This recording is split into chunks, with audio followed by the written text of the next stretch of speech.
lifted up. Let your train fill this temple, I pray. Open up the windows of heaven. Pour out your Spirit upon us. We are in need of your touch tonight. We're in need of your grace and mercy to be poured out over our lives because we live in a wicked world surrounded by a wicked culture, Lord. But in this moment right now, we find peace and holiness and the grace and mercy that's poured out on us directly from your heavenly throne room. So we lift our hands to you now, Lord, and we give you all the glory, all the honor that you are due. All the praise belongs to you, Lord. Take these next few moments and make them yours. Take these next few moments and focus our hearts directly on you. Remove all the distractions, all the cares and burdens and worries of this life that drag us down into the pit. Let them fall off at our feet as we turn our eyes to Jesus. Hallelujah. Hallelujah. Bless your holy name. Bless your holy name. Thank you, Father.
declare that, Father God, right now over Brother Jerry, in the name of Jesus.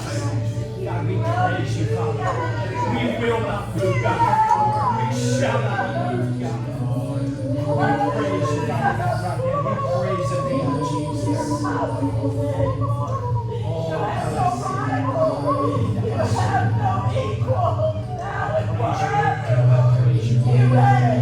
Father God, we thank you by faith, God. By faith, God, everything we have, God, is by faith.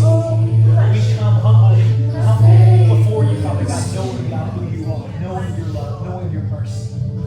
Father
changes what we see and what we sing when you come in the room. When you do what only you can do, it changes us. It changes what we see and what we sing.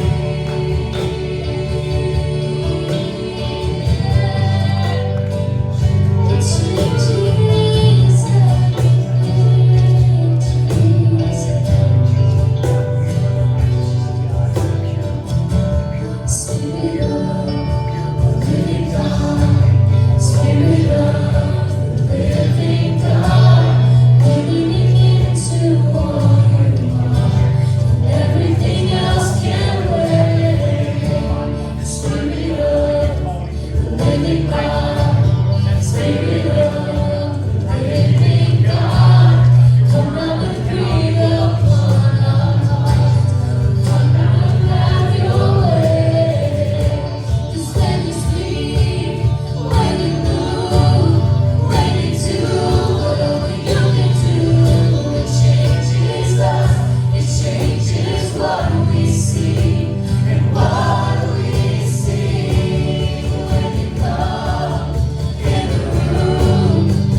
You do what only you can do.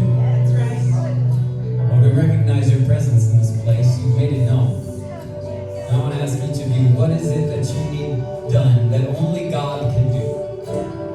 What is that thing in your life you need to get done, to be done, that you know no one can do but the very one who created your soul, who knit you together in your mother's womb, who wonderfully and fearfully made you? What is it that only He can do?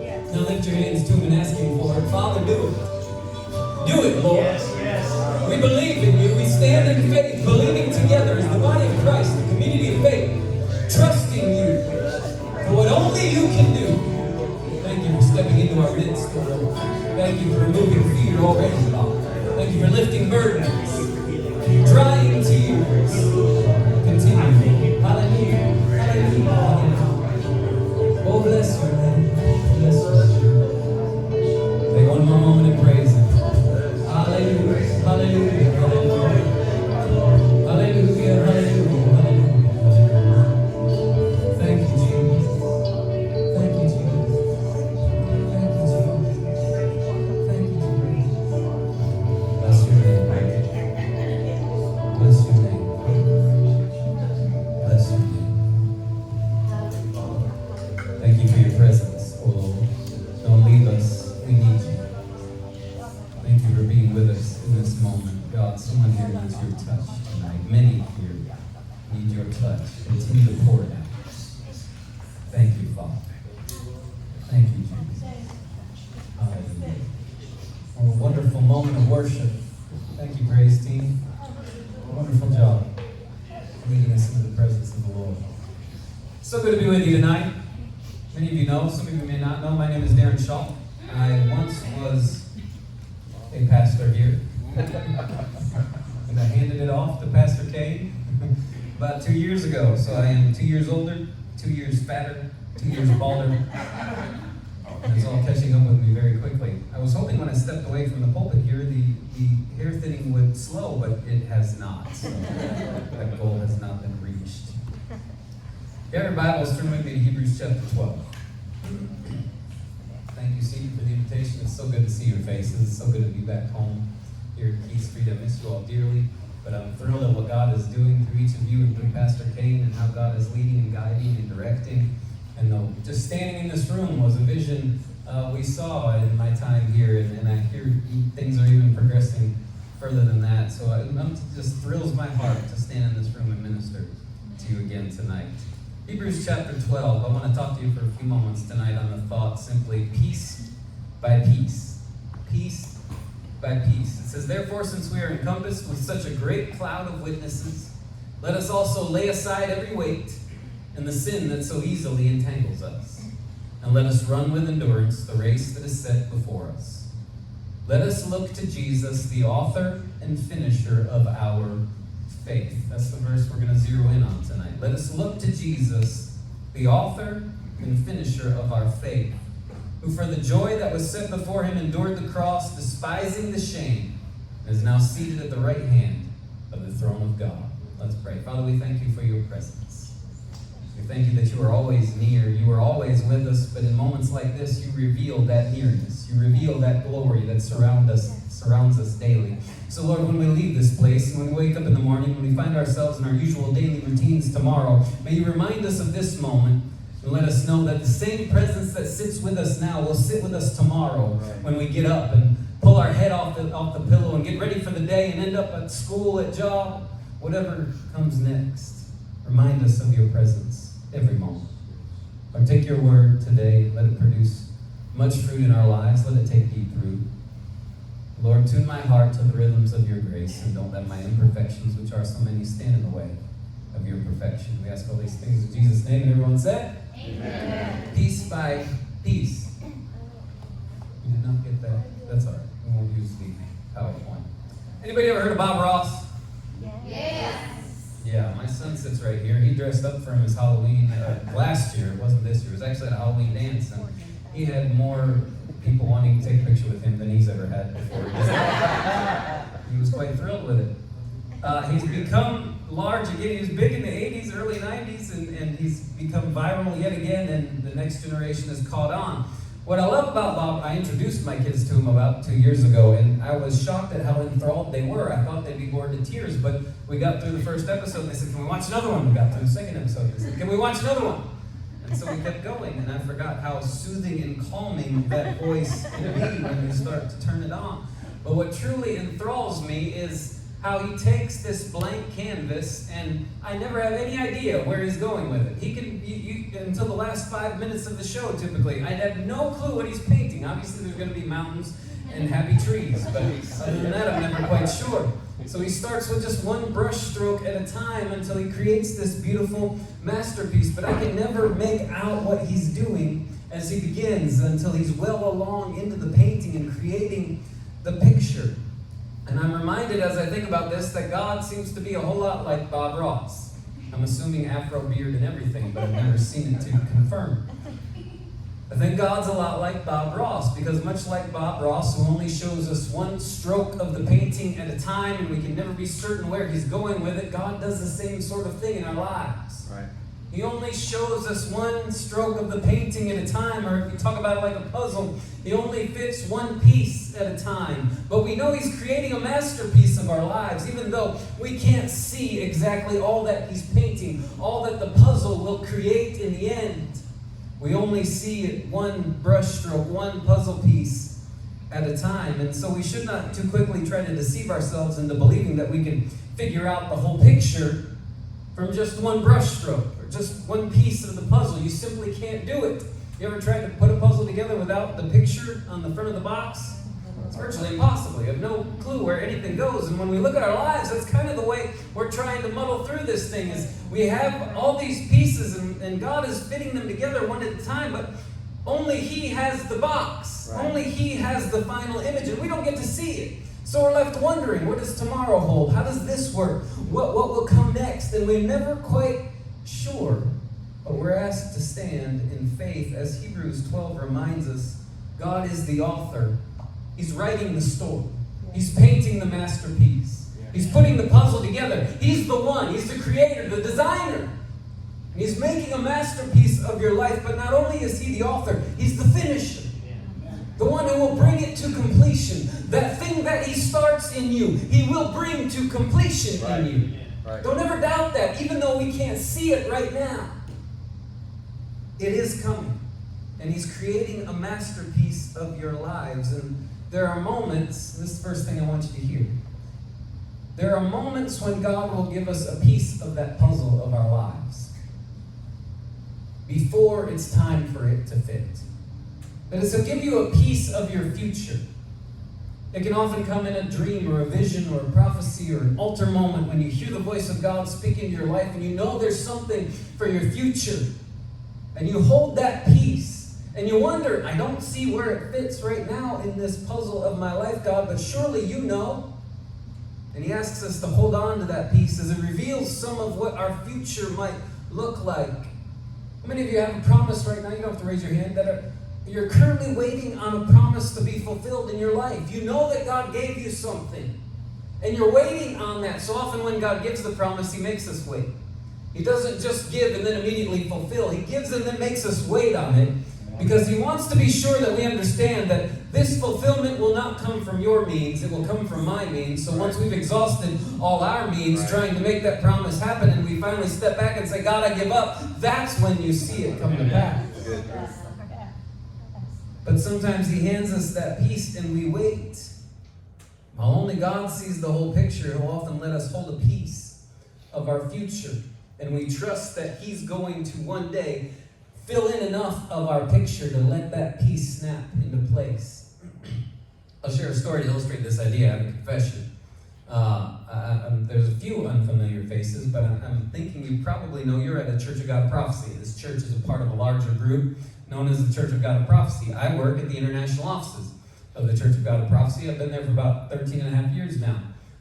And I was not always Church of God of Prophecy. I don't know that I even revealed this while I was pastoring here. Yeah. I did? Okay. Oh, we knew. No, you could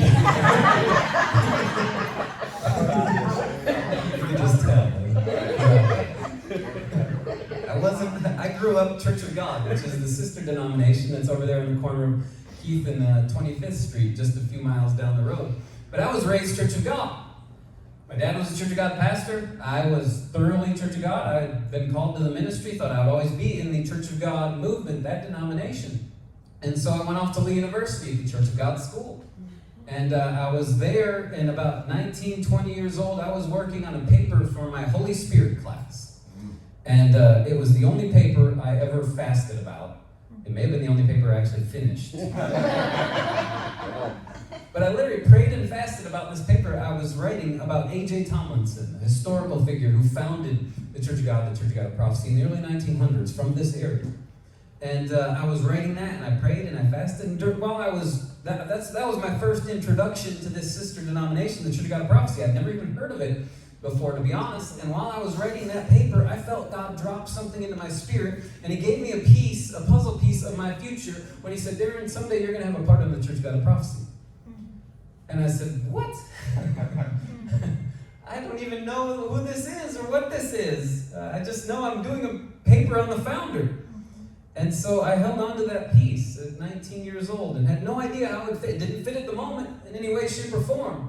But lo and behold, it wasn't too long later that I met who would become my future wife, Christy. And she was a Church of God Prophecy girl. Amen. Oh, yes.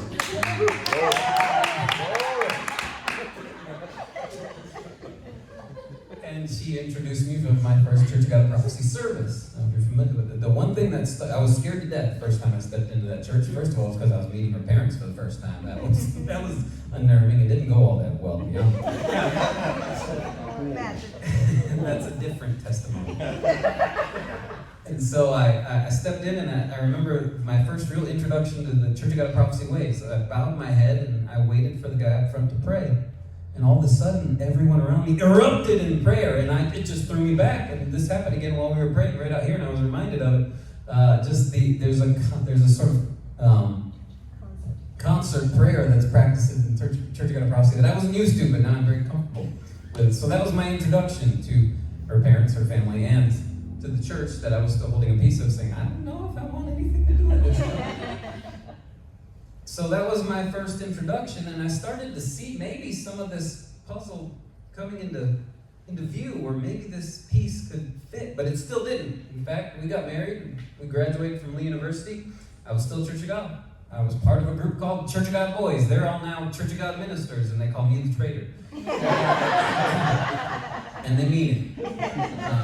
And so we graduated. We moved down to Georgia to work as associate/youth pastors. I recommend all you young people don't ever take a job with a slash. It's bad news. I'm still learning this in my 41 years. I had far too many slashes in my time. Administrator / music. Josh feels my pain. And so we moved down there to work at a Church of God church. And we were there for about 2.5 years, and then we came back. I went to seminary, the Church of God seminary. And while we were there, we were going to Westmore Church of God. And we started, having been there for about a year, we started to pray for a little smaller church that we could get involved in and get back to work with. And I ran into an old friend from college who was actually serving as a youth pastor at a Church of God of Prophecy across town called Durkee Road. Church of God of Prophecy, and he invited me over to preach one Sunday night, and I did, and the pastor was there, and he started to sort of court us to come help him. So we saw it as an answer to prayer. We came and we helped, but I had to get permission from my Church of God denomination to go over there, and they said, well, yeah, you're going to come back, right? Yeah, I'm coming back. I'm not going to stay. And I said, well, essentially, they said, honestly, well, you can go, but your money can't. So I had to pay my time to a church that I'd never attended across town while I was going there, simply so I could hold my license the way it always been. And so then life sort of hit the fast forward button.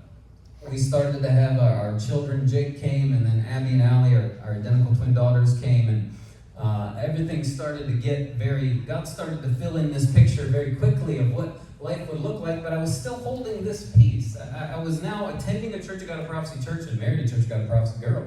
I was working at a Church of God of Prophecy church, but I still wasn't Church of God of Prophecy. I was waiting for my entrance back into my home denomination, my home organization that I thought I'd be going back to. And then we started to pray. My wife and I were working as social workers at that time as I was getting through school, and we were getting through the early days of childhood with our children. I started to pray that God would open a door for me to get into a job that would more fulfill my calling, my giftedness to preach and teach and to work with words. And lo and behold, I My brother was working at a bookstore here in town, and they needed, at the time, someone to serve as a liaison between their churches and the bookstores. They were trying to continue developing their relationship, and I got the job. And guess where it was? White Wing Bookstore. The bookstore of the Church of God Prophecy, where a lot of you have had your start there as well. And so I was now attending Church of God Prophecy, married to Church of God Prophecy girl, was now working right next door to the international offices of the Church of God Prophecy, but I was still holding this Church of God Prophecy piece, saying, God, how does it fit? I think God was saying, well, you're almost there.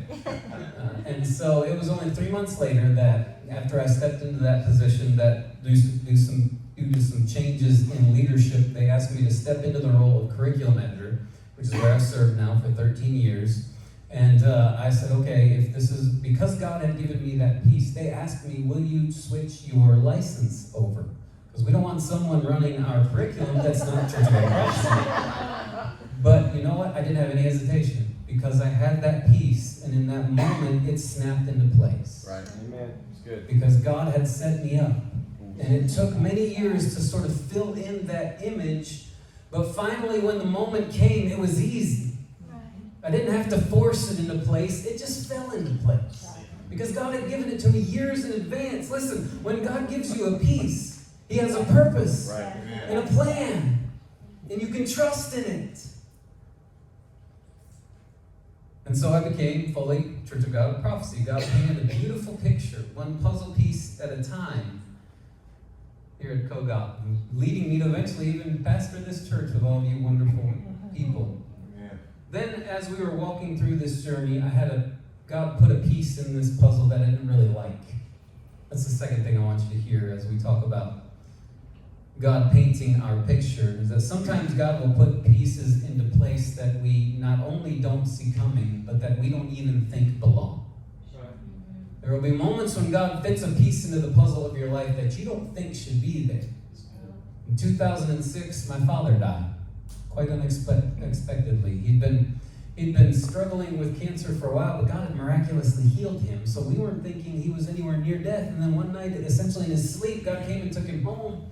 And I was called at about 20 years old from Lee University. I had to drive home all night long to attend to everything that was taking place over that time. Oh no, this was a little later. 27, he died. And I didn't like that piece. I fretted over that. Obviously, it was a painful moment in my life, and I didn't see it coming, and I didn't want it there. Because if I were painting this picture, if I were to take the pen from the author of my life and write my own story, my father's early demise would not be in it. But God saw fit that it should be in the story and in the picture. And you know what? I trust Him. Yeah, it still hurts to this day. 13 years later, it still hurts. But I trust Him. And no, I didn't like the piece that He put there. It's part of the masterpiece He's painting in my life. You know, every good masterpiece has some tragedy, doesn't it? And so I trust Him. Even though I don't want it there, if I were writing it, I wouldn't put it there. But He knows.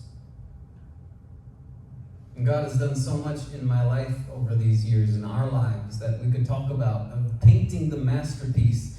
And the next thing I want you to hear is when the pieces finally snap into place, they always create a beautiful image. Don't doubt that. God has a wonderful purpose for your life. There will be highs and lows, ups and downs, mountaintops and valleys, but God is creating something wonderful in you, and for you, and through you. And He's going to use your life, and He's going to use your future, and He's going to use your story that He's writing. Yes. Because it's going to look beautiful. And it's going to be a masterpiece. But know this, God is a polite God from time to time. Especially when it comes to this whole thing of Him writing our story, or painting our picture, or putting the puzzle of our lives together. Because if He's the author of our faith, He only writes when we allow Him to write. That is to say, He only writes when we hand Him the pen. Good. And He allows us to hold on to that pen just as long as we want to hold on to it. But the moment we finally release it is the moment the image starts coming together in a wonderful manner. Because I found every time I take that pen from God, the thing that I create is hideous and grotesque. So who's holding your pen today? Are you trying to write it your own way, trying to make the steps your own time, your own path? Or have you handed that pen to God and said, God, you lead me, I will follow? Who's holding your pen? How's your life going? Is it smooth or is it rough? Is it easy? Is it difficult? When we take the pen from God and we try to write the story ourselves, we always flub it up. That's the next thing I want you to hear. When we try to fill in the puzzle with our own pieces, things get ugly fast. I'm reminded of Abraham as I say that guy from the Old Testament. He did just this, and he messed up life for thousands upon thousands of people to follow him, even up till this very day. Abraham is considered the father of the Israelite race, and early on in Abraham's life, in the book of Genesis, Abraham was given a piece of his life's puzzle that didn't yet fit. Abraham was promised that his descendants would be as numerous as the stars. He looked up into that sky one night, felt God speak that to him. Your descendants will look like this. And he held on to that piece of his promise, that piece of his puzzle. But what happened is he waited, and he waited, and he waited. And his wife never had any children. She was barren. And so he started to wonder, how is this ever going to fit if I don't have, how can I have any descendants if I don't have any children? And so he decided to take the pen from God and begin writing his own story. As he brought in his maidservant Hagar, and he slept with her, and she had a child named Ishmael. But this son would do nothing but cause him problems, and in fact is still causing problems today, as the Muslim people are believed by many to be the descendants of Ishmael. And to this very day, they war with the Israelites. Right. Why? Because Abraham took the pen from God and he tried to write the story himself. He tried to be the author and the finisher of his own faith.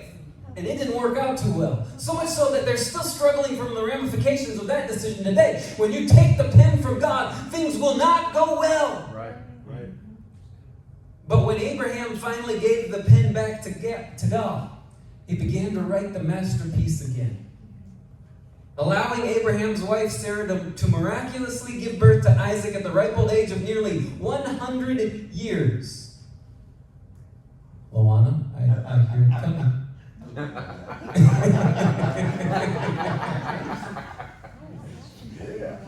And they had the child of promise, Isaac. God fulfilled his promise and put the puzzle of Abraham's life back together again and made that piece snap into place. When you take the pen from God, things will get ugly fast. Let him be the author. Let him be the finisher. We want our lives to look a certain way. We all have this plan. This is how I want it to look. This is what I think will come. Christy and I had a plan of a boy and a girl. We planned our boy. We had our boy. A few years later, well, it wasn't even a few years, it was a year and a half later. Unexpectedly, we found out she was pregnant. That one wasn't planned. Okay, gotta make it a girl. We already got the boy. We went to the doctor. That first ultrasound, the lady looked at us and said, "You know it's twins, right?" And there were no words that followed that. It was, God had a complete. I never planned for twins. That was God's plan. But it's a beautiful plan. And I'm thankful for these two wonderful girls that Jake now calls our happy little accidents.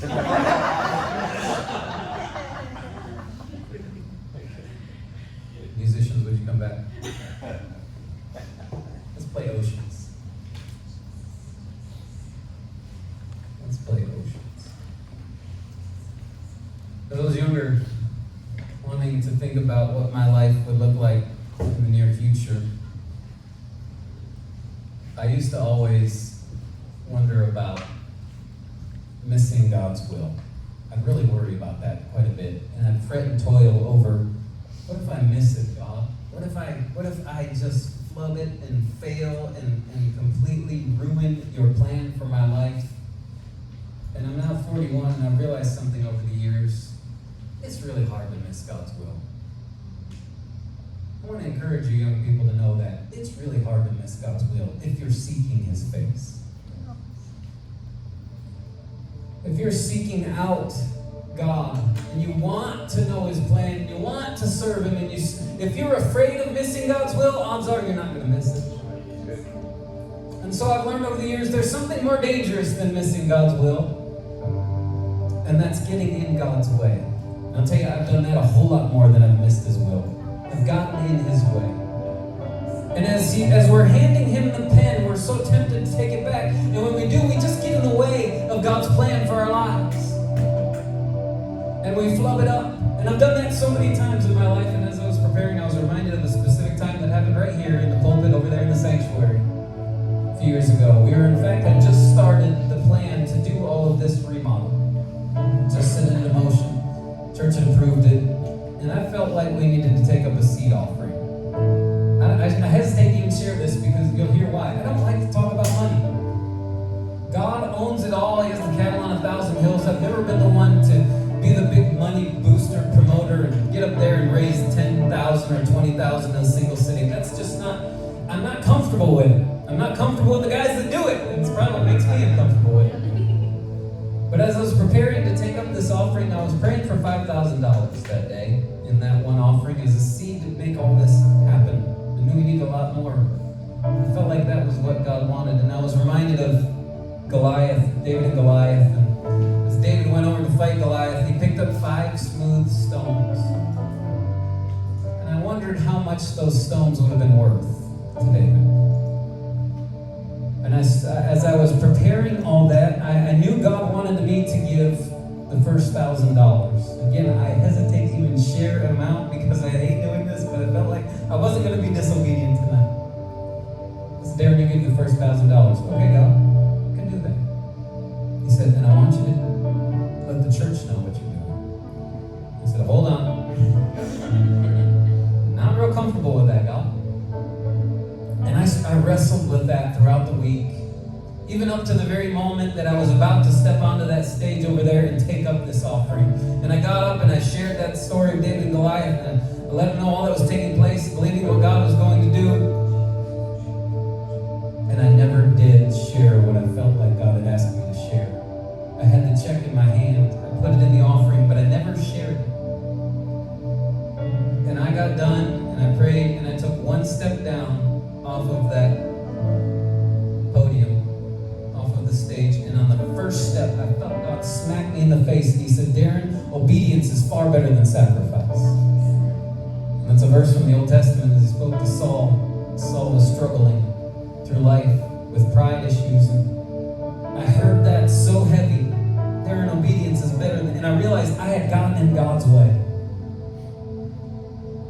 God has a mighty way of pushing us away and making sure that we don't get too much in His way. We still reached the $5,000 that day to His glory. But I wonder, what did we miss because of my disobedience? What blessing did someone in the congregation miss because of my disobedience? And I still live with that moment, and it still bothers me because I failed it. I wasn't truly, I heard it, I knew it, but my discomfort made me get in His way. Don't fear missing God's will. Fear getting in His way. Don't take the pen and hold it for yourself. Hand it back to Him, and through it all trust that He's leading you in your life to a place that's going to be beautiful. Let's stand and sing.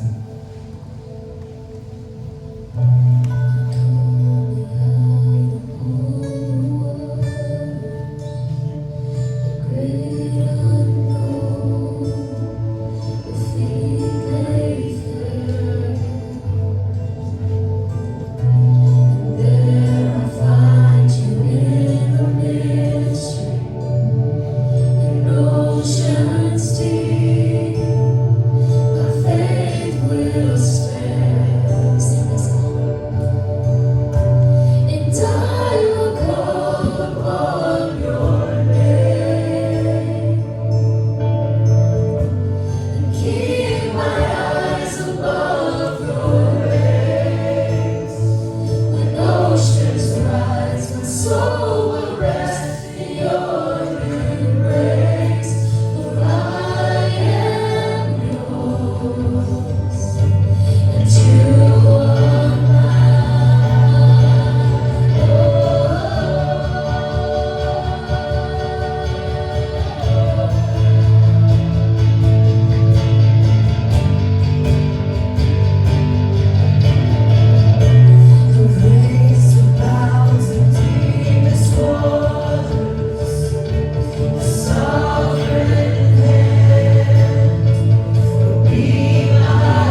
a challenge comes our way, no matter what image you paint that we don't think belongs, we're still going to trust you, God, because we know you created us for a purpose. We know you have a better tomorrow in store. And Lord, we know that though tears may last for a night, joy always comes in the morning.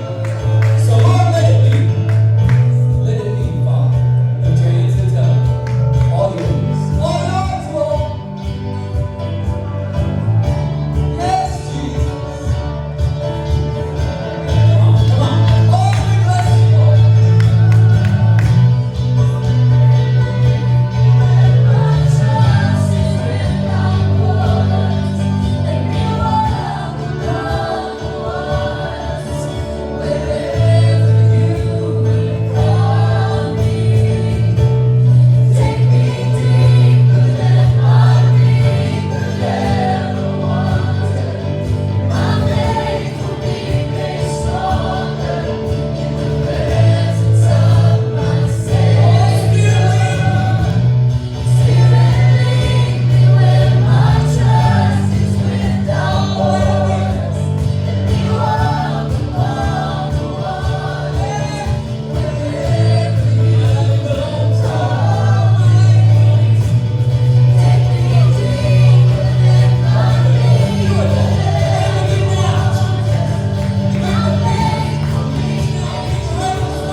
One last thing I want to mention before we let go. Have you ever reached into the puzzle box and you found a piece you were looking for and you stick it down into where you thought it was supposed to go and it looks like it fits? It looks like it makes sense right there. But as you move forward in the puzzle, you start to fill in some of the pieces around that piece. And suddenly you realize something's wrong. Something's just not right here. And you realize I've got a piece that doesn't go where it belongs. I wonder if somebody tonight has a piece in your life that God is saying it doesn't fit. It looks good. You thought it went there. It felt good when it snapped into place. But as God is filling in the pieces of your puzzle and your image is becoming more and more clear, I wonder if you're finding that there's something that's just a little off. Maybe it's because you've taken a piece and snapped it into a place where it's not supposed to be. Father, I pray right now that if there be anything in our lives that it's not supposed to be, you would reveal it. And Lord, you would pluck it out. That may be painful for some. There may be pieces that have been there for quite a while. Pieces that they don't want to let go. Hallelujah. Pieces that they don't want to release to you. Tonight I pray they will let them go. Because once they do, the piece that belongs is going to come. And once that piece gets where it needs to be, all the other pieces will just fall into place, one right after another. So God, again, we're giving it all to you. Release it. Holy Spirit, I pray that you quicken someone's spirit right now and let them know beyond a shadow of doubt that you're speaking to them. And Lord, when they hear your voice, may they not get in your way, but may they simply step back and say, God, it's yours. Oh Lord, it's yours. It's yours. Say it, it's yours.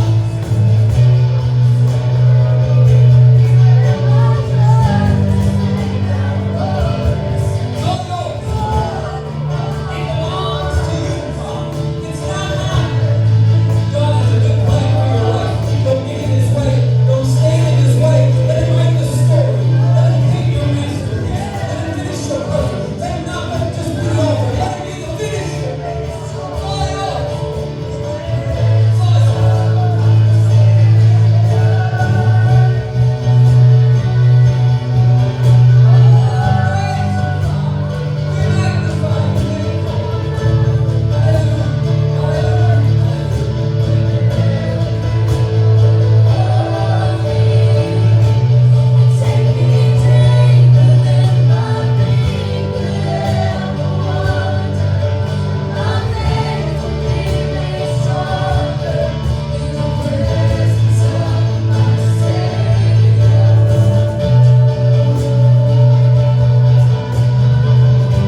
Desperate for your presence.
glory, all the honor, and all the praise.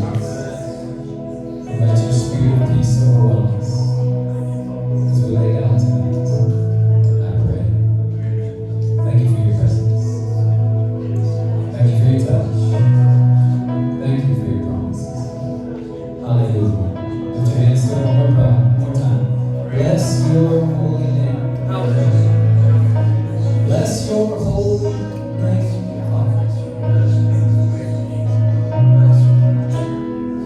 Let your praise continually be in our mouths.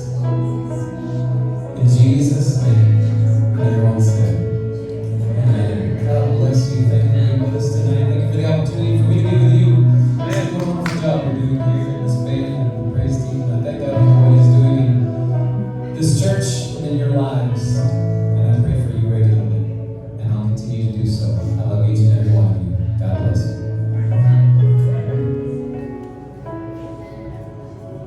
Amen.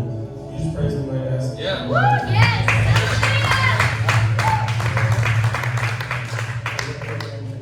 Press more hard. Daniel, real quick, can you go back to Ocean for probably something about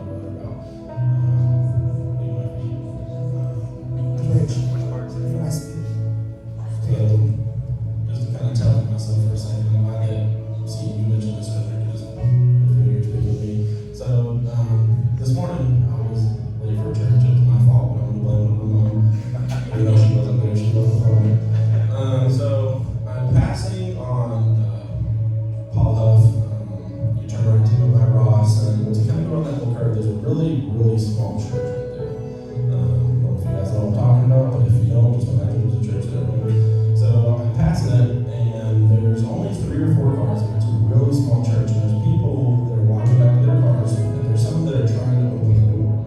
Looks like the church is locked. I don't know why. I don't know if they happen to not have church at the end. They didn't tell people, but I drove by and I thought, man, that's a really, really good time for me to go say, hey, I don't know what's going on here. I'm late, but I'm on the way to my church. If you guys want to come by, it took me a second, but I finally turned around and drove back by. And when I came back, they were gone. Everybody left. One thing that really connects with me about this song isn't necessarily what it says, but more so what it doesn't say.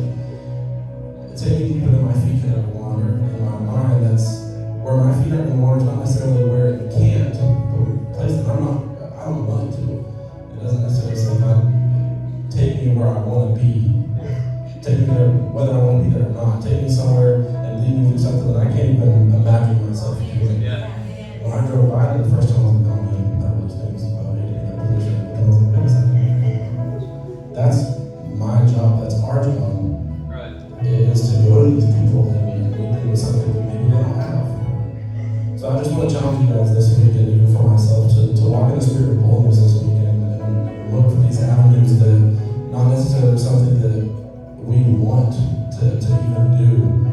Pray for the spirit of boldness for God to reveal to us that this is what He would have for us. Even if it's something that we can't see ourselves doing, just have a spirit of boldness to understand that to look and to seek the things that He does have for us. And a lot of times it's difficult to see. Sometimes I think about it later and it's, oh shoot, that was one of those things, but I didn't see it. And a lot of times it's because I'm not looking for it. It's not one of those things that I'm like, that's I don't want to do that. I'm going to pray about that for myself. I challenge you guys to pray about that for yourselves as well this week.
whole lot behind us right now.